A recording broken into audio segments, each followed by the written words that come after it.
2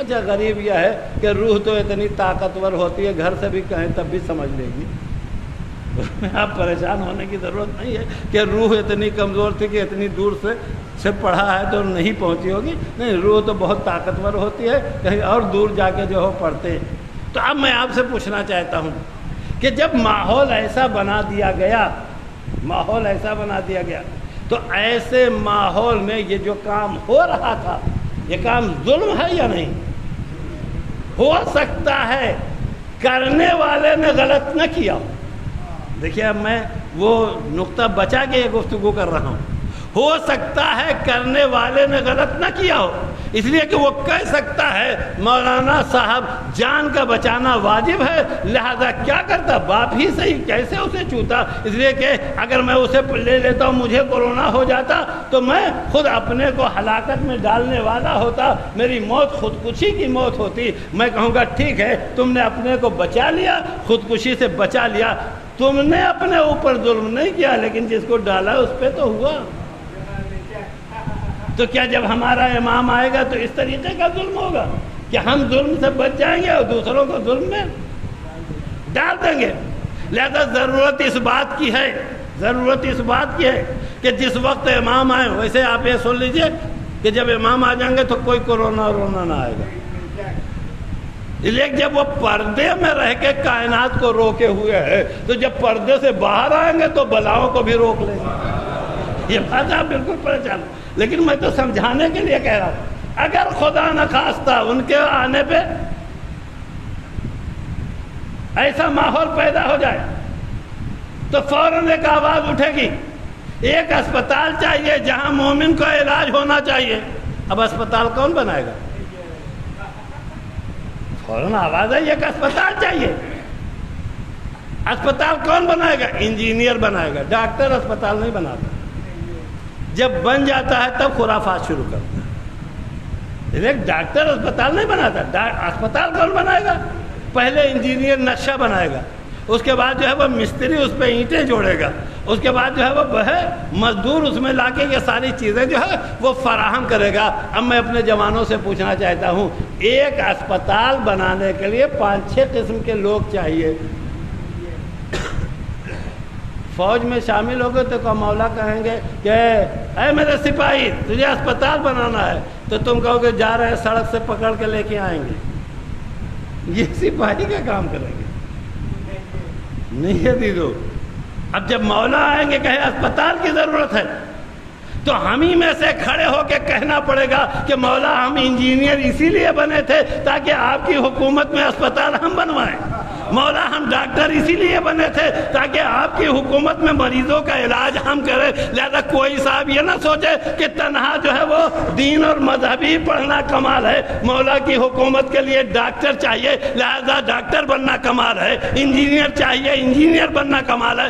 حد یہ ہے، اب اس جملے کو سنیے، اگر مولا کی حکومت کی صفائی کے لیے جھاڑو لگانا سیکھنا ہے تو یہ بھی کرنا پڑے گا، اس لیے کہ سپاہی کی شان نہیں ہے کہ جو ہے وہ کپڑے دیکھ دیکھ کے کام کرے۔ سپاہی امام زمان تو وہ ہوگا کہ جو وہ کہتے جائیں کرتا چلا جائے۔ ایک صلوات پڑھ دیں محمد والا۔ دیکھیں یہ سب بڑا مشکل کام ہے۔ اچھا ہمارے ساتھ جانتے ہیں کیا پریشانی ہے؟ ہم اس سبحان اللہ کے لیے خالی جب پڑھیں گے تو مولا سے تلوار ہی چلائیں گے۔ نہیں، تلوار چلانا یہ کام ہے، جب بگڑے ہوئے نہ سدھریں تب تلوار کا کام ہے۔ اور کوئی ضروری نہیں ہے کہ سدھارنے کے لیے گردن، جب گردن کٹ جائے گی تو سدھرے گا، کام تو مر گیا۔ اسی لیے میں نے 2 دن پہلے کی گفتگو میں ایک جملہ کہا تھا، برا مارنا نہیں ہے دین میں، برے سے برائی کو مارنا ہے۔ اس لیے کہ اگر کسی نے برا مار لیا تو مار دیا تو کون سا کمال، تو ختم ہو گیا۔ کمال تو تب ہے کہ برا رہ جائے، برائی ختم ہو جائے۔ اب سمجھ میں آیا، یہ جو روایات میں ملتا ہے کہ جب امام آ جائیں گے تو شیر اور بکری ایک جگہ پانی پینے لگیں گے، شیر اور بکری ایک جگہ پانی پینے لگیں، اس کا مطلب کیا ہے کیا شیر پھاڑ کے کھانا؟ اس زمانے کے شیر جو ہے وہ گھاس کھانے لگیں گے؟ کیا مطلب شیر کا؟ آج کے زمانے کا شیر جو ہے وہ گوشت کھا رہا ہے، اس زمانے کا شیر جو ہے وہ کیا گھاس کھانا شروع کرے گا؟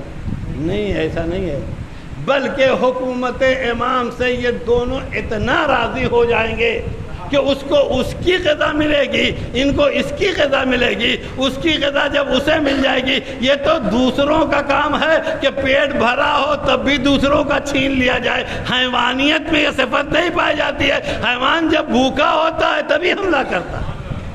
یہ تو ساری کمزوری ہمارے یہاں ہے، لہذا ہم سب کو تیار ہونا ہے۔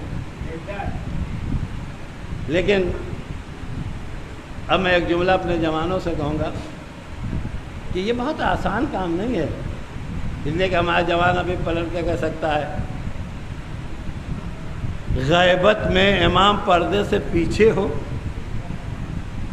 اور اس کے بعد پردے کے باہر اسے مان کے لیں اور اپنے کو برائی سے بچا لیں۔ یہ بہت آسان کام نہیں ہے، بہت مشکل کام ہے۔ لیکن جب امام کی غیبت پہ ایمان ہو جائے تو یہ مشکل تب نہیں ہے۔ آپ پوچھیں گے وہ کیسے؟ تاریخ میں واقعہ جو ہے وہ بھرا پڑا ہے۔ میں نے شاید جو ہے وہ شروع کی دوسری یا تیسری مجلس میں یہ بات کہی تھی کہ جب نبی بدر کے لیے نکلے تو نبی نے لوگوں سے مشورہ کیا کہ بدر میں جا رہے ہیں کافروں کے مقابل میں، تو آپ حضرات وہ سب سن چکے ہیں۔ نبی نے کہا ارے کافروں کی حیثیت ہی کیا، ان کی طاقت ہی کیا ہے، تم کو ڈرنے کی ضرورت نہیں ہے، نکلو کافر کے مقابل میں۔ تو میں نے کہا تھا یہ ایک صاحب کھڑے ہوئے، کہا حضور لگتا ہے آپ کی جو ہے وہ معلومات کچھ معاذ اللہ کمزور ہے، جو آپ بتا رہے ہیں کافر اتنے کمزور نہیں ہیں۔ اس کے بعد دوسرے صاحب کھڑے ہوئے اور انہوں نے کھڑے ہو کے کہا میں ان کی بات کی تائید کرتا ہوں، میں ان کی بات کی تائید۔ یعنی ایک آدمی نے بتایا کہ کافر بڑے طاقتور ہیں، دوسرے آدمی نے سرکاری گواہی دے دیا۔ جیسے یہ کام ختم ہوا ویسے میں نے کیا کہا تھا، ادھر سے مہاجرین کی طرف سے جناب مقداد کھڑے ہوئے، جو بچے جو ہے وہ اس دن تھے وہ ان جملوں تک پہنچ گئے ہوں گے۔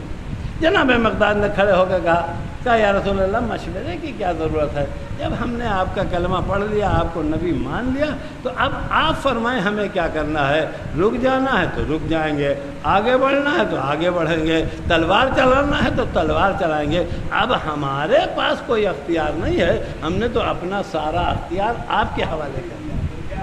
اتنی بات آپ سن چکے ہیں۔ لیکن جناب مقداد نے بات کو یہیں پہ تمام نہیں کیا۔ جیسے جناب مقداد کی بات ختم ہوئی ویسے جو ہے وہ انصار میں سے سعد ابن معاذ اٹھے اور انہوں نے کہا جناب مقداد نے جو کہا ہے میں اس کی تائید کرتا ہوں، اور دونوں نے تائید اور قول کے اعلان کے بعد اتفاقی طور سے ایک جملہ کہا، کہا یا رسول اللہ ہم قوم موسیٰ نہیں ہیں۔ اس لفظ کی باریکی کو یاد رکھیے گا، انہوں نے پلٹ کے کہا رسول اللہ یاد رکھیے گا ہم قوم موسیٰ نہیں ہیں۔ اب میں اپنے جوانوں سے پوچھوں گا اس جملے کا مطلب کیا جو مقداد کہہ رہے ہیں کہ ہم قوم موسیٰ نہیں ہیں، ہم قوم موسیٰ نہیں ہیں، اس کا مطلب یہ ہے کہ مقداد پکار کے کہہ رہے ہیں جب موسیٰ میدان میں بھیج رہے تھے یہ قوم موسیٰ کا طریقہ تھا کہ انہوں نے کہا اے موسیٰ تم جو ہے جاؤ میدان میں لڑنے کے لیے، ہم یہیں بیٹھے ہوئے ہیں، جب فتح کر کے آ جاؤ گے مال غنیمت لوٹنا ہوگا تو ہم بھی چلیں گے۔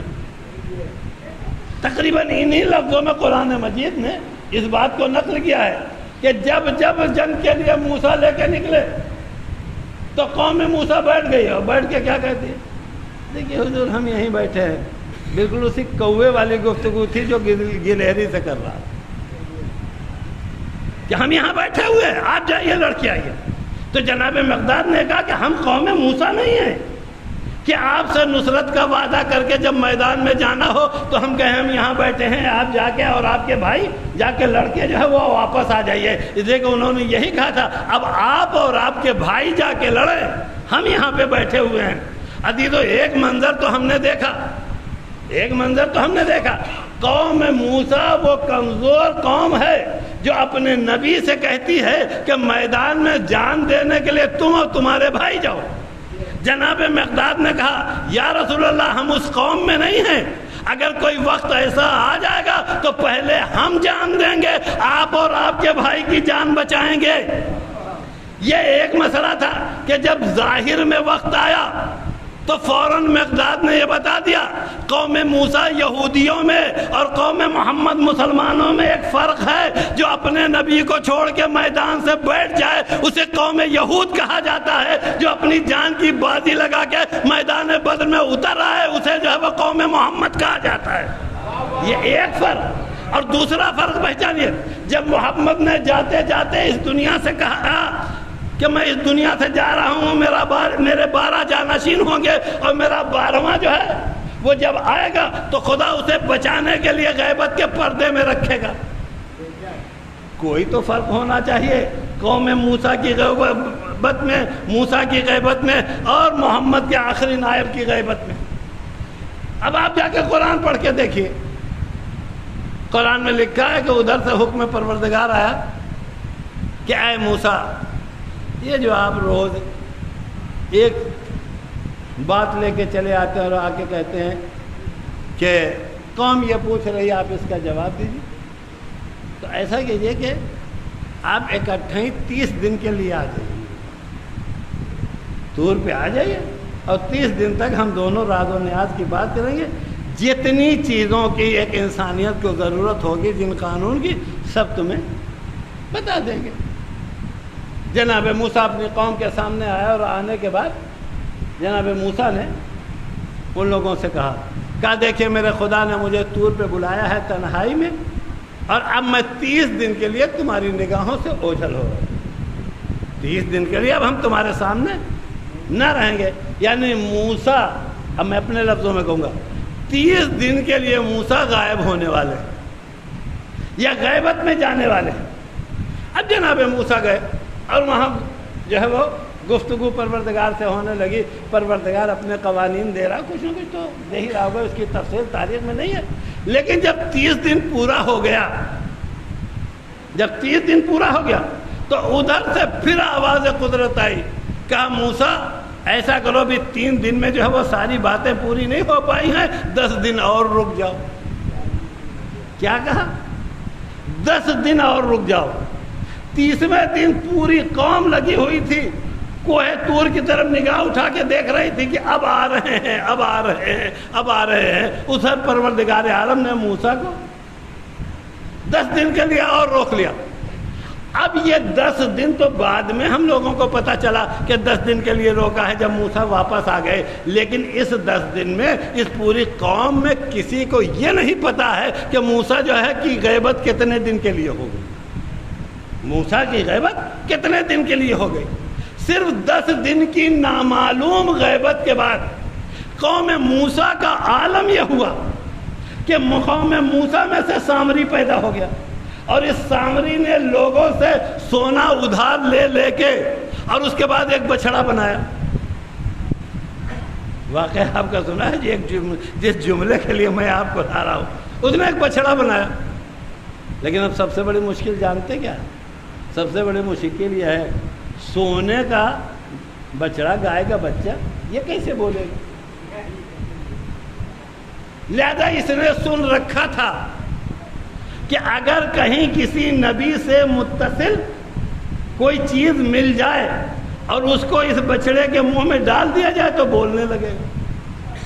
دیکھیے بچے غور سے اس بات کو سنیں، بنایا گیا، ادھار مانگ مانگ کے سونا جمع کیا، سونے سے جو ہے وہ گائے کا بچہ بچڑا بنایا، اور اسے بلوانے کے لیے اب اس نے تلاش کرنا شروع کیا۔ تلاش کرتے کرتے اس کی سمجھ میں آیا کہ یہ جو گھوڑا جا رہا ہے یہ نبی کی سواری ہے، اس کے پیر کے نیچے کی خاک لے کے آیا اور اس بچڑے کے منہ میں ڈال دیا، جیسے بچڑے کے منہ میں نبی کے سواری کے پیروں کے نیچے کی خاک آئی ویسے بچڑا بولنے لگا۔ اب جب بولنے لگا تو قیامت آ گئی، اور اس کے بعد اس نے کہنا شروع کیا، آپ لوگوں نے سنا؟ کہا کیا؟ کہا دیکھیے میں کہہ رہا تھا کہ کوئی خدا ودا نہیں ہے، یہ موسیٰ روز جو طور پہ جا رہے ہیں خدا سے بات کرنے کے لیے، کوئی خدا نہیں ہے، اصل خدا تو یہ ہے جو کہنا ہے اس سے بات کرو، یہ تو بولنے لگا ہے۔ اب روایت میں ایک فقرہ ملتا ہے کہ ادھر جناب موسیٰ تو جا چکے ہیں، جناب موسیٰ جا چکے ہیں، جناب موسیٰ کے بھائی پوری قوم کے پیچھے دوڑ دوڑ کے کہہ رہے ہیں دیکھیے یہ خدا نہیں ہو سکتا، یہ تو جانور بنا ہوا ہے، خدا تو جو ہے وہ جانور اور انسانوں سے بلند ہے، لیکن کوئی ماننے کے لیے تیار نہیں تھا۔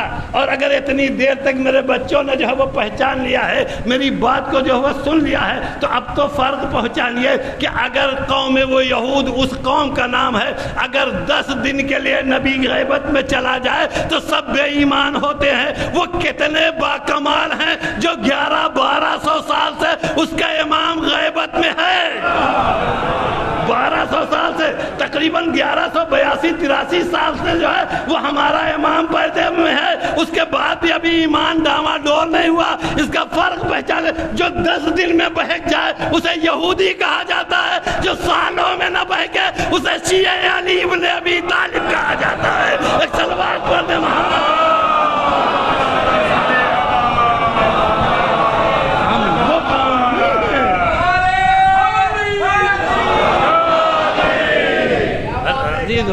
ہم وہ قوم نہیں ہیں جو بہک جائیں۔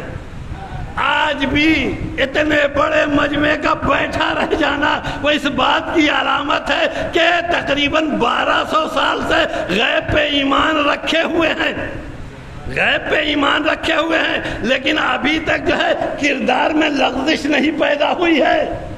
یہ تو یہودیوں کا معاملہ ہے جو تھوڑے تھوڑے دنوں میں بدلتا رہتا ہے۔ اب سمجھ میں آیا، جس دن امام پردے سے باہر آئے گا، جس دن امام پردے سے باہر آئے گا تو امام کے ساتھ وہی رہیں گے جس کا ایمان ادھر ادھر نہ ہوتا ہو۔ اسی لیے کل میں نے کہا تھا کہ کوئی صاحب یہ پوچھے کہ کیوں، اس کی وجہ یہ ہے کہ 4 معصومین نے ہمیں اور آپ کو بتایا ہے کہ ہمارے امام کی مثال اس سورج کی ہے کہ جب وہ بادلوں کے پیچھے چلا جائے۔ کل میں نے گوشے کی طرف اشارہ کیا تھا، اس کی وجہ جانتے کیا ہے؟ آج کے یہ دور جو پڑھے لکھے جوان ڈاکٹر، انجینئر، MBA BBA بچوں کا ہے، ان کے سامنے جب کوئی ایسی بات کیجیے جو آج کے مزاج کے اعتبار سے ہوتی ہے تو بات ان کی جلدی سمجھ میں آتی ہے۔ کل میں نے ایک بات کہی تھی، آج دوسری بات کہہ دوں، لیکن تھوڑی دیر کے لیے آپ لوگ سنجیدگی سے میری طرف متوجہ رہیں، اس لیے کہ مشکل بات جو ہے وہ پراگندہ ماحول میں ذہنوں تک نہیں پہنچتی۔ اب یہ سارے بچے ہیں اور سب تقریباً اس بات سے متفق ہوں گے کہ یہ جو دنیا کا نظام ہے، زمین ہے، چاند ہے، سورج ہے، کہکشاں ہے، مریخ ہے، عطارد ہے، دیکھیے آپ اپنے انگریزی میں نام سوچیے گا، ہم تو اردو والا بتا رہے ہیں اور انگریزی والا مجھے آتا بھی نہیں، لیکن یہ بہرحال جس کو ہم نے مریخ کہا اس کا مطلب یہ کوئی ایک ہے، جس کو میں نے عطارد کہا وہ اپنا نام جو ہے وہ جا کے کوئی کسی ایسے سے پوچھ لیجئے گا جس کو اردو بھی آتی ہو، جس کو انگریزی بھی آتی ہو۔ لیکن یہ جو آپ سے کہا گیا کہ روز بڑھ رہے ہیں، ثوابت و سیارات پہلے 7 تھے، اب 7 سے 9 ہوئے، اب کچھ لوگوں نے اور بڑھا دیا، لیکن یہ سب کے سب چاہے 9 ہو، چاہے 7 ہو، چاہے 11 ہو، چاہے 13 ہو، سب کے سب ایک نظام کے تحت چل رہے ہیں، ایک قانون کے تحت چل رہے ہیں، اور اس پورے قانون کے مجموعے کا نام ہے نظام سورج، جس کو ہم لوگ اردو میں کہتے ہیں نظام شمسی۔ شمس کے معنی سورج۔ اب یہ کیا چیز ہے؟ دیکھیے میں اپنی زبان میں سے سمجھانے کی کوشش کروں گا، بقیہ چیزیں آپ لوگ جو پڑھ چکے ہیں اپنے حساب سے سوچیے۔ اس کا مطلب یہ ہے کہ پروردگار عالم نے اپنی اس کائنات میں، یہ تو ہم لوگ اوپر نیچے دیکھ رہے ہیں، یہ جو دیکھ رہے ہیں کہ ہم بیٹھے ہیں نیچے، سورج ہے اوپر، لیکن وہ جو نظام پروردگار عالم نے بنایا ہے، جو علمی دنیا ہے، علمی دنیا میں یہ نہیں لکھا ہے کہ سورج اوپر ہے زمین نیچے، ایسا نہیں ہے، بلکہ جن بچوں نے جو ہے وہ کتابیں پڑھی ہیں اور کتاب میں جو نقشہ بنا ہوا ہے، معلوم ہوا ایسے دائرے میں ایک جگہ بڑا سا سورج بنا ہوا ہے، اس کے بعد اس کے کچھ دور کے بعد ایک دائرہ کھینچا، کہا یہ زمین ہے، کچھ دور کے بعد جو ہے وہ کہا یہ چاند ہے۔ اس کا مطلب یہ پورا ایک نظام بنا ہوا ہے، جس نظام کو کہا جاتا ہے نظام شمسی۔ میں آپ سے پوچھوں گا، جب اس میں 9 یا 11 یا 7 عدد ہے تو اس نظام کا نام نظام ارضی کیوں نہیں رکھا گیا؟ اس نظام کا نام نظام ارضی کیوں نہیں رکھا گیا؟ یہ زمینی نظام ہے۔ اس نظام کا نام جو ہے وہ نظام قمری یا چاند کا نظام ہے، کیوں نہیں رکھا؟ کوئی نہ کوئی تو خصوصیت سورج میں پائی جاتی ہے، کوئی نہ کوئی خصوصیت سورج میں پائی جاتی ہے کہ جس کی وجہ سے اس پورے قانون کو، پوری حرکت کو، پوری ان کی زندگی کا نام رکھا گیا نظام شمسی۔ اب یہاں پہ جو ہے علماء فلکیات اور علماء فلسفہ نے ایک جملہ لکھا ہے کہ سارے نظام کا نام نظام مریخ اس لیے نہیں رکھا گیا، نظام کا نام نظام عطارد اس لیے نہیں رکھا گیا کہ کسی سیارے میں، کسی کرے میں یہ طاقت نہیں پائی جاتی ہے کہ وہ سب کو روکے رکھے۔ اگر اس نظام کو جو ہے وہ زمین کے حوالے کر دیتے تو زمین 2-4 دن خود تو چل سکتی ہے، لیکن زمین اپنے ساتھ چاند کو بھی لے کے چلے، یہ زمین میں طاقت نہیں پائی جاتی۔ زمین اپنے ساتھ سورج کو بھی لے کے چلے، اس میں یہ طاقت نہیں پائی جاتی۔ لہذا نظام کو بکھرنے سے روکنے کے لیے پروردگار عالم نے اس پورے نظام کو سورج کے حوالے دیا، اور سورج میں اتنی طاقت پیدا کر دیا کہ وہ ادھر سے زمین کو بھی کھینچے ہے، ادھر سے عطارد کو بھی کھینچے ہے، ادھر سے مریخ کو بھی کھینچے ہے، ادھر سے چاند کو بھی کھینچے ہوئے، اور ایسا کھینچے ہوئے ہے کہ سب کو ان کی حیثیت سے چلا رہا ہے، کسی کو بھاگنے نہیں دے رہا۔ دیکھیے اس باریکی کو یاد رکھیے گا، نظام کا نام ہے نظام سورج، اور اس نظام کے بادشاہ کا نام ہے سورج، اور بادشاہ اتنا قوی ہے کہ اگر کسی دن زمین کہے کہ ہم تو جا رہے ہیں، کہ اتنی طاقت تم میں نہیں ہے کہ ہم سے الگ ہو کے چلے، یہ جتنا چل رہی ہو یہ تو ہماری کشش کی وجہ سے ہے، ہم اپنی کشش چھوڑ دیں۔ لیکن اب یہاں پہ تک شاید بچوں نے اپنی کتاب میں نہ پڑھا ہو، پروردگار عالم نے سورج میں قوت کشش تو رکھی کہ وہ زمین کو بھی کھینچے ہے، وہ چاند کو بھی کھینچے ہے، تاکہ نظام بکھرنے نہ پائے۔ لیکن جب کسی کے پاس زیادہ طاقت ہو جاتی ہے، کسی کے پاس زیادہ طاقت ہو جاتی ہے تو ایک خطرہ پیدا ہو جاتا ہے۔ وہ خطرہ جانتے ہیں کیا؟ کہیں زیادہ نہ کھینچ لے۔ اور ایک بات آپ سن لیجیے، ابھی آپ نے 2 سال پہلے سنا تھا نا کہ وہ برف پگھل رہی ہے اور سورج زمین سے قریب ہو رہا ہے۔ ایک بکواس سنا تھا کہ نہیں سنا؟ اس کا مطلب یہ ہے، اور جبکہ نظام میں یہ ہے کہ اگر ایک ذرہ برابر بھی سورج زیادہ کھینچ رہے تو زمین آگ کا گولا بن جائے گی، زمین آگ کا جو ہے وہ گولا بن جائے گی۔ عطارد کو اگر تھوڑا سا کھینچ لے تو اب عطارد نہ رہے گا، پورا سیارہ وہ ہو جائے گا۔ لہذا پروردگار عالم نے جہاں سورج کو کشش کی طاقت دیا، اور طاقت دینے کے بعد اس سے یہ کہہ دیا کہ دیکھ تجھے میری مرضی کے مطابق چلنا ہے، نہ کسی کو زیادہ کھینچنا ہے نہ کسی کو کم کھینچنا ہے، لیکن چونکہ خطرہ پایا جاتا تھا، سورج کے ہاں اس بات کا خطرہ پایا جاتا تھا کہ کہیں زیادہ نہ کھینچ لے، لہذا ایک طاقت زمین کو بھی دی، ایک طاقت جو ہے وہ زمین کو بھی دی، ایک طاقت جو ہے وہ چاند کو بھی دی، اور اس طاقت کا کیا نام ہے؟ دفاعی طاقت۔ اس طاقت کا نام ہے دفاعی طاقت، یعنی سورج چاہتا ہے کھینچ کے اپنی طرف لے آئے، زمین اپنی طاقت سے اتنا ہی جاتی ہے جتنا جانے کی ضرورت ہے، جتنا جانے کی ضرورت ہے۔ اب میں اپنے لفظوں میں ایک بات کہنا چاہتا ہوں، اس نظام کا نام سورج رکھا، اس لیے سورج رکھا تاکہ پورا نظام پراگندہ نہ ہونے پائے، بکھرنے نہ پائے، زمین اپنی جگہ پہ رہے، چاند اپنی جگہ پہ رہے، مریخ اپنی جگہ پہ رہے، اور ان کو بھی طاقت دیا کہ کہیں جو ہے اس کے اندر گھمنڈ و غرور نہ پیدا ہو جائے۔ جب ہم مادیات کی دنیا میں آئے، چونکہ غرور کے امکانات پائے جاتے تھے، تو جہاں قوت کشش دیا وہیں قوت دفاع بھی دیا۔ اب اس کے بعد میرا جملوں کی قدر پہچانیے، امام پکار کے کہہ رہے میری مثال سورج کی ہے، میری مثال جو ہے وہ سورج کی ہے، اور ایسی مثال ہے کہ جب وہ جو ہے وہ بادلوں کے پیچھے چلے جائے، اب نہ کہیے گا جس طریقے سے پورے نظام کو روکے رکھنے کے لیے سورج میں قوت کشش پائی جاتی ہے، اسی لیے خدا نے امام کو سورج بنایا ہے تاکہ کوئی بکھرنے نہ پائے، جو ادھر جا رہا ہے اسے بھی کھینچے، جو ادھر جا رہا ہے اسے بھی کھینچے، اس لیے کہ بکھرنے کا خطرہ ہے،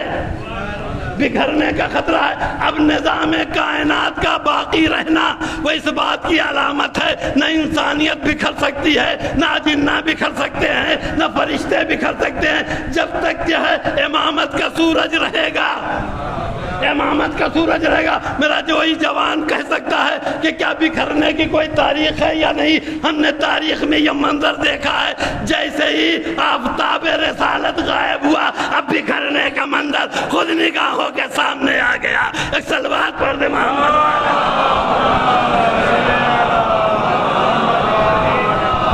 وَإِلَّا نبی اس دنیا سے گئے، انسانیت کتنا بکھری، اور اتنا بکھرنے کا امکان تھا کہ 73 فرقوں میں بکھر گئی۔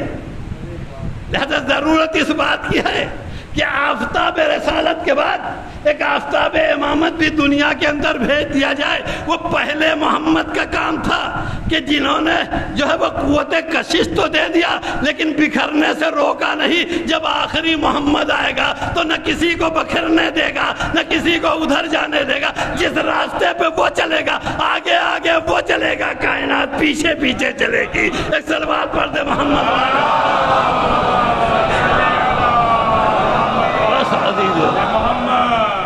اب سمجھ میں آیا کہ جو پردے میں ہے وہ سورج ہے، وہ بکھرنے سے روکتا ہے۔ شاید یہی وجہ ہے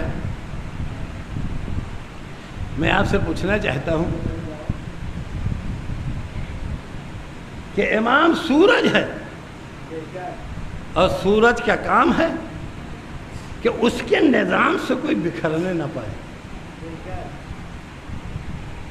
یہی وجہ ہے کہ جب میدان کربلا میں حسین ایک کو تنہا رہ گئے، دیکھیں حسین امام ہے، امام سورج ہوتا ہے، لیکن اگر امام اپنی کشش کو چھوڑ دے،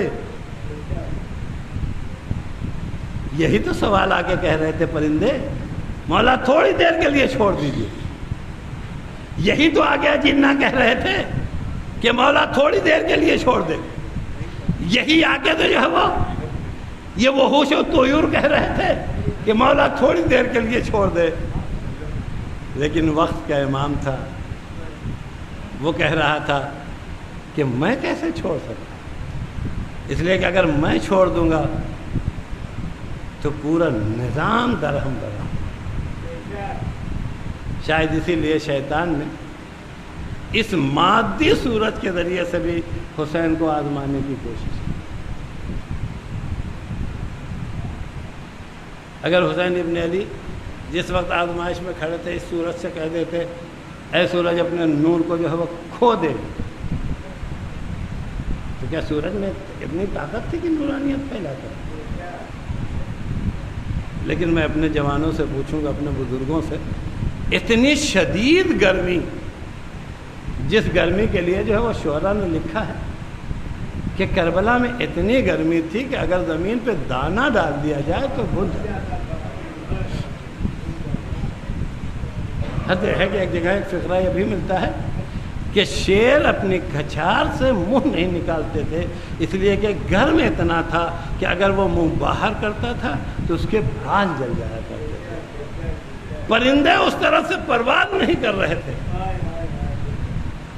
میں کہوں گا مولا اتنی شدید گرمی کیوں برداشت کر رہے ہیں؟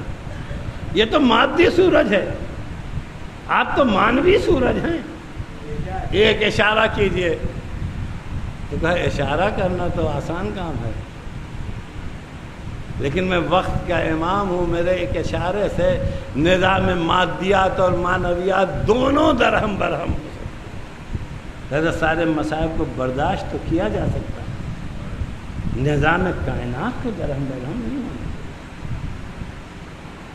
عزیزو، میں نے علماء کو پڑھتے ہوئے سنا ہے کہ پروردگار عالم نے کو ایسے ملیں گے جس میں جا کے ابوالفضل نے آ کے یہ کہا کہ آقا مجھے میدان میں جانے کی اجازت دے دیے، تلوار چلانے کی اجازت دے دیے، اس 30,000 کے لشکر کی کوئی حیثیت نہیں۔ کتنی بار یہ جملے تاریخ میں ہوئے، کبھی پلٹ کے یہ سوچا کہ حسین نے ابوالفضل کے ہاتھوں میں تلوار کیوں نہیں دی؟ اس لیے کہ حسین امام ہیں، نہیں چاہتے کہ نظام کائنات ترہم برہم ہو جائے، اس لیے کہ اگر ابوالفضل کو یہ کہہ کے تلوار دے دی جاتی کہ جا کے گردنیں کاٹ دو، تو آج تک دنیا نے موت ہوتے دیکھا ہے، کربلا میں لوگ موت برستے دیکھتے۔ آپ سوچ لیجیے، لیکن جس کو نظام بچانا ہوتا ہے وہ اپنی خواہشات کے لیے جو ہے وہ گردنیں کاٹنے کی اجازت نہیں دیتا۔ بہت آسان کام نہیں تھا حسین ابن علی کے ساتھ، یہ تو عام انسانوں کا کام ہے کہ وہ یہ کہہ دے کہ بھیا جا کے تلوار چلاؤ، لیکن حسین کی نگاہیں دیکھ رہی تھی۔ میں نے اکثر یہ جملہ پڑھا ہے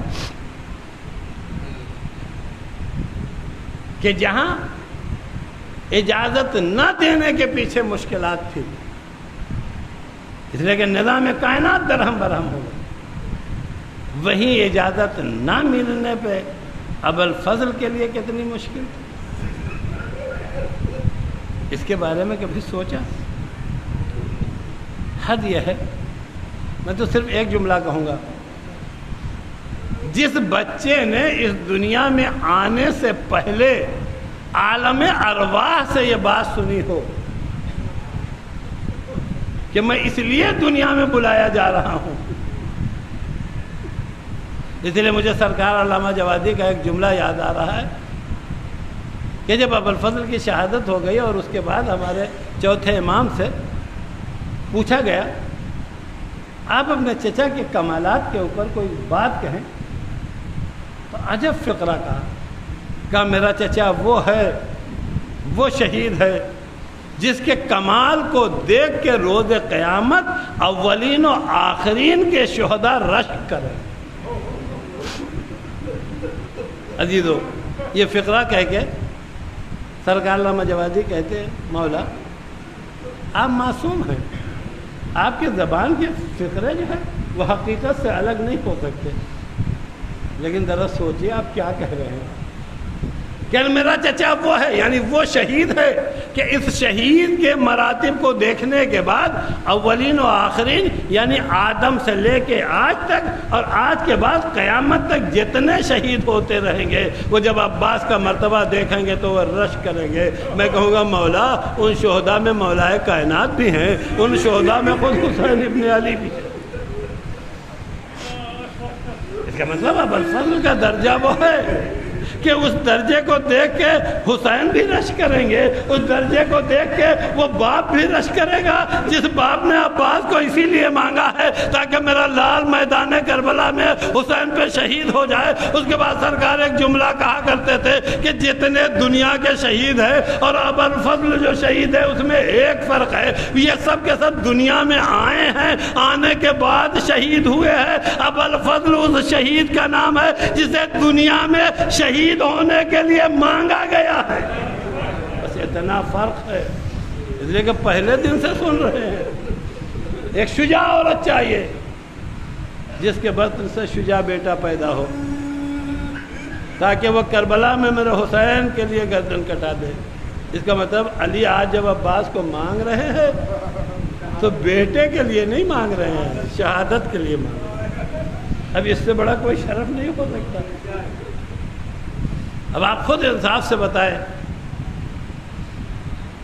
جس بچے نے پیدا ہونے سے پہلے عالم ارواح سے یہ سنا ہو کہ مجھے میدان میں آنا ہے، یہ ٹھیک ہے شہید ہو، اس کے بعد جب اس دنیا میں آئے تو ابوالفضل کی خصوصیات میں سے ایک خصوصیت یہ ہے کہ ابوالفضل کی پرورش میں جہاں حسین اور حسن جیسے معصوم آغوش کا ہاتھ ہے، وہیں زینب و ام کلثوم جیسے محفوظ گود کا بھی ہاتھ ہے، اس لیے کہ زینب نے بھی پالا ہے۔ سن 26 میں جناب عباس کی ولادت ہوتی ہے اور جناب زینب سن 5 میں پیدا ہو چکی، تو زینب نے عباس کو اپنی آغوش میں کھلایا ہے۔ تاریخ لکھے یا نہ لکھے، لیکن جب کھلاتے کھلاتے عباس کے لبوں کو چومتی رہی ہوں گی تو یہ ذہن میں خیال ضرور آتا ہوگا، اس لیے کہ جب تاریخ میں ملتا ہے کہ جب حسین اور زینب بیٹھتے تھے تو اکثر کربلا کا تذکرہ کرتے تھے، اس لیے کہ یہ کربلا جو ہے وہ ایک دن کی نہیں ہے، یہ وہ کربلا ہے جو آدم کے زمانے سے بتائی جا رہی ہے۔ اس کربلا کو آدم نے بتایا، اس کربلا کو نوح نے بتایا، اس کربلا کو ابراہیم نے بتایا۔ جب وہاں سے کربلا بتائی جا رہی ہے تو ذرا آپ انصاف سے بتائیں کہ اگر اس ماحول میں کہیں زینب اور حسین بیٹھے ہوں گے اور ادھر سے ابوالفضل آئے ہوں گے تو کربلا ضرور آئی ہوگی۔ شاید یہی وجہ ہے کہ جب حسین نے پانی مانگا اور ابوالفضل کمسنی میں سر پہ پانی کا پیالہ رکھ کے بڑی تیزی سے چل رہے تھے اور پانی چھلکنے لگا تو ایک مرتبہ علی کی طرف دیکھا گیا تو کیا دیکھا کہ آنکھوں سے آنسو جاری ہے۔ کسی نے پلٹ کے کہا یہ تو خوشی کا مقام ہے، چھوٹا بھائی بڑے بھائی کے لیے پانی لے جا رہا ہے۔ کہا تم پانی دیکھ رہے ہو، ہم کسی اور منظر کو دیکھ رہے ہیں کہ ایک دن یہی پانی کے لیے جائے گا۔ آج تو شانوں سے پانی بہ رہا ہے، کل شانوں سے خون بہے گا۔ اجرکم اللہ۔ خدا کسی غم میں نہ رلائے سوائے غم سید الشہداء۔ ہاں عزاداران امام مظلوم، ہمیں اور آپ کو تھوڑی دیر کے بعد جو ہے وہ شبیہوں کی زیارت کرنا ہے، لیکن اب ایام عزا دھیرے دھیرے ختم ہو رہے ہیں، لہذا دل کھول کے گریہ کیجیے۔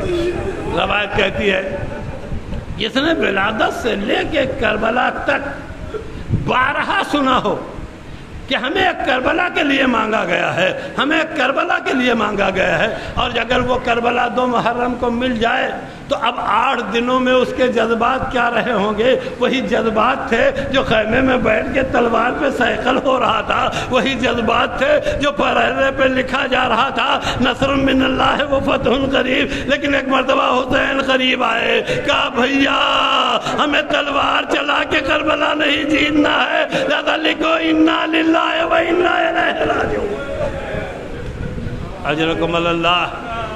ہاں عزاداران امام مظلوم، اب اس کے بعد جب فرائض پہ لکھ گیا انا للہ و انا الیہ راجعون، اس کے بعد بھی عباس کہہ رہے مولا میدان میں جانے کی اجازت دے دیجئے۔ حسین کہہ رہے تمہیں کیسے بھیج دوں، تم تو لشکر کے علمبردار ہو۔ دھیرے دھیرے وہ وقت آیا کہ اب لشکر ختم ہو چکا ہے، کوئی نہیں بچا ہے، ادھر سے تانے پہ تانے دیے جا رہے ہیں کہ ہو تو کسی کو بھیجو۔ کہ ایک مرتبہ حسین ابن علی آگے بڑھے، یہ کہہ کے عباس کو نہیں بھیجا کہ جاؤ یہ جو ہے وہ تانے دے رہے ہیں ان کو ان کا جواب دے دو، بلکہ آگے کہتے ہیں بھیا عباس سکینہ پیاسی ہے، اس کے لیے پانی کا انتظام کرو۔ عزاداران امام مظلوم، میں نے کتابوں میں بھی دیکھا اور علماء کو بھی پڑھتے ہوئے سنا ہے، جب آگے جناب ابوالفضل نے جناب سکینہ سے مشک مانگا تو بچی دوڑ کے گئی، مشکیزہ لے آئی اور لے آنے کے بعد مشک بہ چچا کو دیا۔ چچا نے مشکیزے کو علم میں باندھا اور باندھ کے گھوڑے پہ سوار ہو کے مقتل میں جانے لگے۔ عباس مقتل میں جا رہے تھے، سکینہ خیموں میں جا رہی تھی اور بچوں سے کہہ رہی تھی بچوں گھبراؤ نہیں، اب کی بار میرا چچا پانی لینے کے لیے گیا ہے، اب ہم پیاسے نہ رہیں گے۔ اجرکم اللہ۔ خدا ان آوازوں کے اوپر رحمت و برکت نازل کرے۔ بس عزیزو یہ کہنے کے بعد تاریخ کہتی ہے تھوڑی دیر نہ گزری تھی کہ سکینہ خیمے کے باہر کھڑی ہوئی ہے اور ادھر بچے جو ہے وہ خالی کودا لیے ہوئے اس کے ساتھ پیچھے کھڑے ہیں۔ روایت کا فقرہ ہے جیسے جیسے شیر ترائی کی طرف بڑھتا تھا بچی کہتی تھی کہ دیکھو میرا چچا فرات میں پہنچ چکا ہے، لگتا ہے اب چچا پانی بھر رہا ہے۔ اس کے بعد ایک مرتبہ فرات سے پانی بھر کے خیمے کی طرف بڑھے، جیسے جیسے علم قریب آ رہا تھا اس لیے کہ چچا اب سکینہ کو نہیں دکھ رہے ہیں، سکینہ کو تو صرف علم دکھ رہا ہے۔ روایت کا ایک فقرہ ملتا ہے کہ ایک ظالم نے ایک کمین گاہ سے ایسا وار کیا کہ عباس کا داہنا بازو قلم ہو گیا، علم ڈگمگانے لگا، بچی کلیجہ پکڑ کے بیٹھ گئی، ایسا لگ رہا تھا کہ کہیں علم جو ہے وہ نگاہوں سے اوجھل نہ ہو۔ لیکن مقتل میں ایک جملہ ملتا ہے داہنا بازو کٹنے کے بعد شیر نے اس سرعت کا مظاہرہ کیا کہ بائیں ہاتھ میں نیزہ بھی پکڑا، بائیں ہاتھ سے علم بھی لیا اور اس کے بعد جو ہے وہ مشق کو بھی بائیں کاندھے پہ ٹانگا اور یہ کہہ کے فرات سے خیمے کی طرف دوڑے۔ ابھی کچھ ہی دور بڑھے تھے کہ ایک ظالم نے ایک ایسا وار کیا کہ بایاں بازو بھی قلب ہو گیا۔ بازو کا قلب ہونا تھا کہ شیر نے علم کو چھوڑ دیا لیکن مشق سکینہ کو دانتوں سے دبا لیا اور چاہتے ہیں کہ خیمے میں پانی پہنچ جائے۔ ادھر سے جو ہے وہ آواز آ رہی ہے کہ اگر پانی خیمہ حسینی تک پہنچ گیا ہے، پہنچ جائے گا تو پھر ان پہ قابو پانا مشکل ہو جائے گا، لہذا چاروں طرف سے گھیرا جا رہا ہے، تیر انداز تیر چلا رہے ہیں، نیزے والے نیزہ مار رہے ہیں۔ عزیز و روایت میں ایک فقرہ ملتا ہے کہ حرملہ نے چلے کمان میں تیر جوڑ کے مشق سکینہ کی طرف پھینکا، تیر جا کے مشق پہ لگا۔ مشق پہ تیر کا لگنا تھا کہ شیر نے گھوڑے کو پھر فرات کی طرف موڑا۔ اب جو فرات کی طرف موڑے تو ایک مرتبہ ادھر سے ایک تیر آیا اور تیر آ کے آنکھوں میں پیوست ہو گیا۔ میں نے سرکار علامہ جوادی کو پڑھتے ہوئے سنا ہے کہ ان آنکھوں کا عالم یہ ہے کہ اگر کوئی کمزور دشمن اس کی طرف بڑھتا ہے تو فوراً پلکیں اس کو جھک کے روکتی ہے، اگر دشمن قوی ہوتا ہے تو خدا نے یہ دونوں ہاتھ دیے ہیں تاکہ آپ اپنی آنکھ کو بچا سکے۔ عزیزوں میں پوچھنا چاہتا ہوں ادھر سے تیر چلا آ رہا ہے، جس کے ہاتھ کٹے ہو وہ اپنی آنکھوں کو کیسے بچائے گا؟ لہذا تیر آنکھوں میں آ کے پیوست ہو۔ اجرکم اللہ۔ اب تیر نکالنے کے لیے گردن کو جھکایا کہ ایک گرز سر پہ پڑا، گرز کا سر پہ پڑنا تھا کہ ادھر سے آواز آتی ہے کہ بھیا میری مدد کے لیے آئیے، آقا میری مدد کے لیے آئیے۔ روایت کا فقرہ ہے کہ حسین کمر پکڑ کے کھڑے ہو رہے ہیں، سیدھے کھڑے نہیں ہو پاتے، کہتے الانا انکسر ظہری، بھیا تمہارے مرنے نے کمر توڑ دی۔ اجرکم اللہ۔ اور اس کے بعد حسین مقتل میں گئے۔ تھوڑی دیر کے بعد، مجھے مصحف پورا نہیں پڑھنا ہے، تھوڑی دیر کے بعد جب بھائی سے رخصت ہو کے حسین خیمے کی طرف چلنے لگے تو ایک مرتبہ بھائی کے علم کو خود مولا نے اٹھایا۔ میں نے علماء کو پڑھتے ہوئے سنا ہے اب جب دوبارہ علم اٹھا، جتنی دیر میں علم گرا تھا اور اس درمیان کے وقفے میں سکینہ ساکت کھڑی ہوئی، لیکن روایت کے فقرہ ہے کہ جیسے علم دوبارہ اٹھا ایک مرتبہ پھر پلٹ کے بچوں سے کہتی ہے بچوں گھبراؤ نہیں، دیکھو چچا کا علم آ رہا ہے، گھبراؤ نہیں، دیکھو چچا کا علم آ رہا ہے۔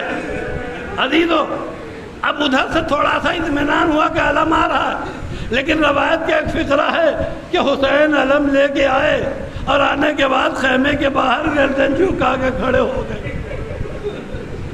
وہ چاروں طرف سے آواز آ رہی ہے، کوئی پوچھ رہا ہے کہ میرا بھیا کہاں ہے، سکینہ پوچھ رہی میرا چچا کہاں ہے۔ اب حسین کہیں تو کیسے کہیں کہ عباس شہید ہو گئے، اس لیے کہ حسین جانتے تھے جب عباس کی شہادت سے میری کمر ٹوٹ گئی ہے تو زینب پہ کیا گزرے گی، سکینہ پہ کیا گزرے گی۔ کہ ایک مرتبہ سکینہ کی نگاہ فرحرے پہ پڑی، خون ٹپک رہا تھا، بچی سمجھ گئی کہ اب چچا اس دنیا میں نہیں ہے۔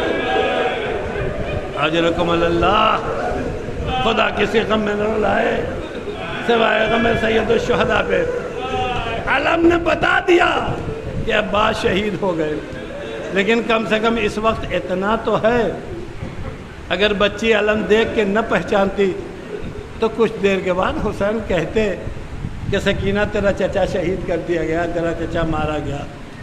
لیکن تاریخ کربلا میں ایک منظر اور دکھائی دے رہا ہے کہ جب سب کو قربان کر چکے، حد یہ ہے کہ علی اصغر کے گلے میں تیر لگ چکا، تو ایک مرتبہ حسین خیمے کی طرف آئے اور آگے کہتے ہیں کہ اے ام کلثوم تم پہ میرا آخری سلام، رقیہ تم پہ میرا آخری سلام، بہن زینب تم پہ میرا آخری سلام، اور ماں کی کنیز فضہ تم پہ بھی میرا آخری سلام۔ اور یہ کہہ کے ایک مرتبہ حسین ابن علی نے فضہ سے کہا فضہ وہ پرانا صندوقچہ لے کے آؤ جس میں میرا بوسیدہ لباس ہے۔ وہ صندوقچہ آیا، حسین نے اس میں سے اپنا کرتا نکالا، اسے چاک چاک کر کے پہنا۔ اس منظر کو زینب کھڑی دیکھ رہی تھی، اس لیے کہ زینب نے بارہا سنا تھا بابا سے کہ جب حسین اپنا وہ بوسیدہ کرتا پہننے لگے تو اب یہ سمجھ جانا کہ اب بھائی اور بہن میں جدائی ہونے والی ہے، اب تمہارا بھیا دوبارہ واپس ہونے والا نہیں ہے۔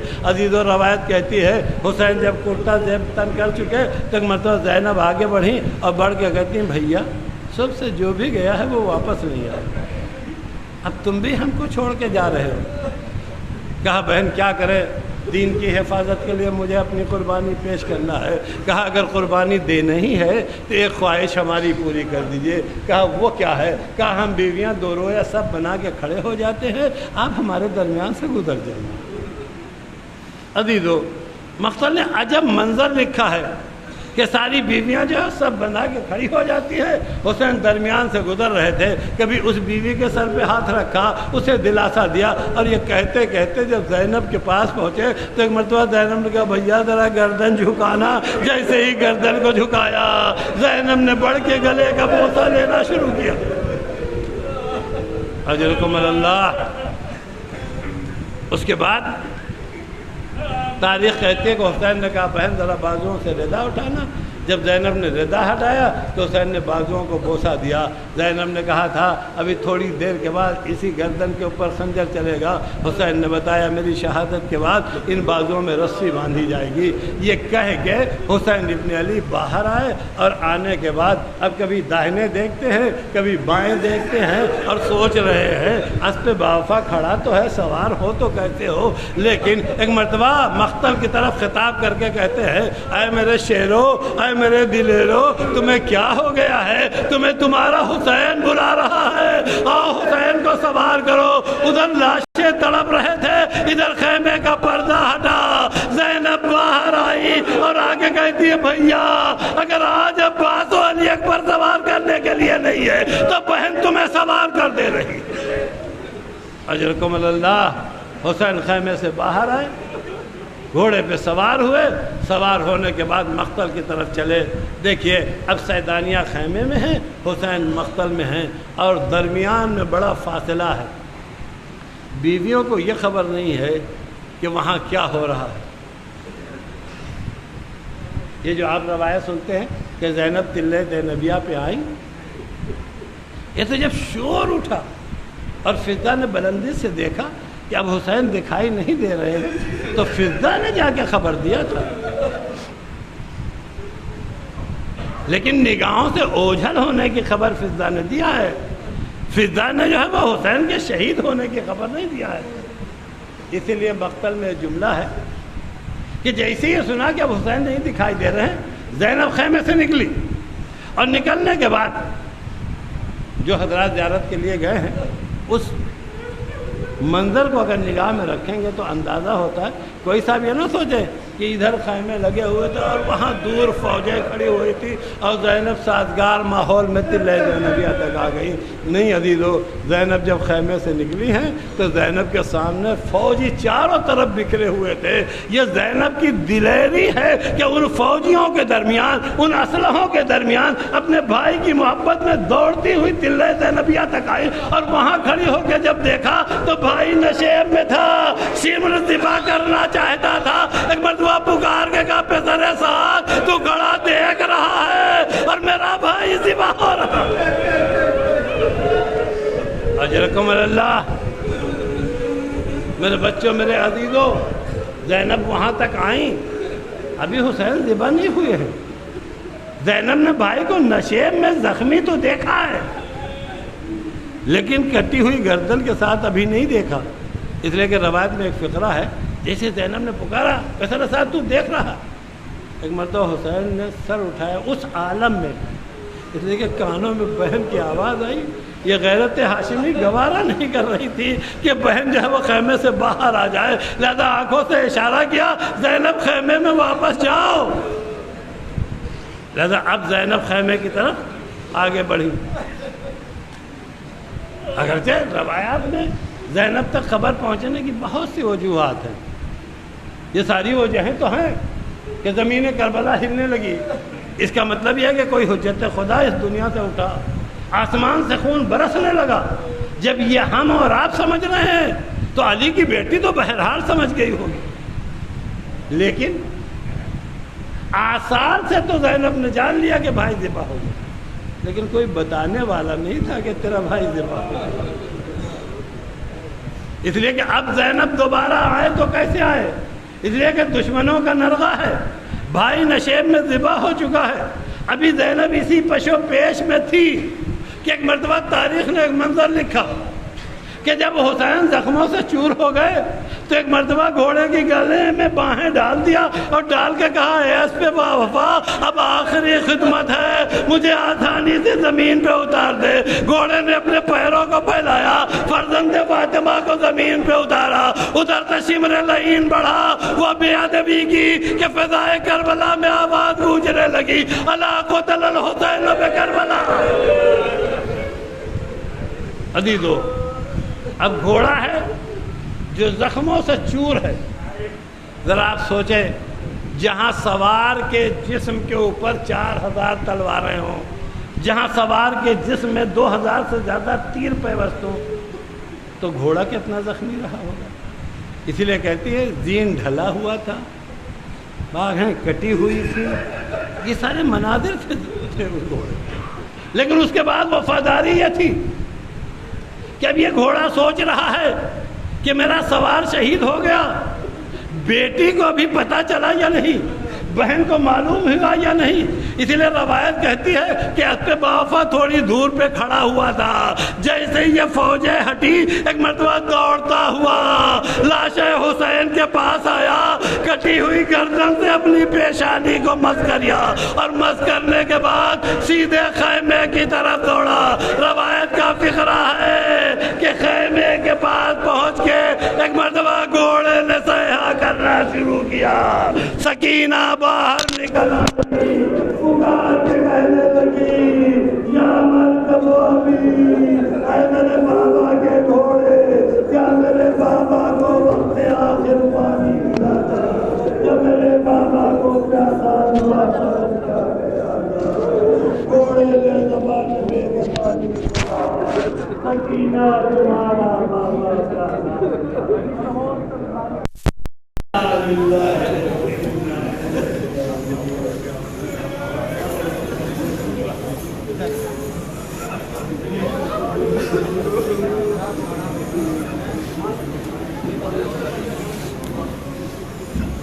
یہ اندر کیا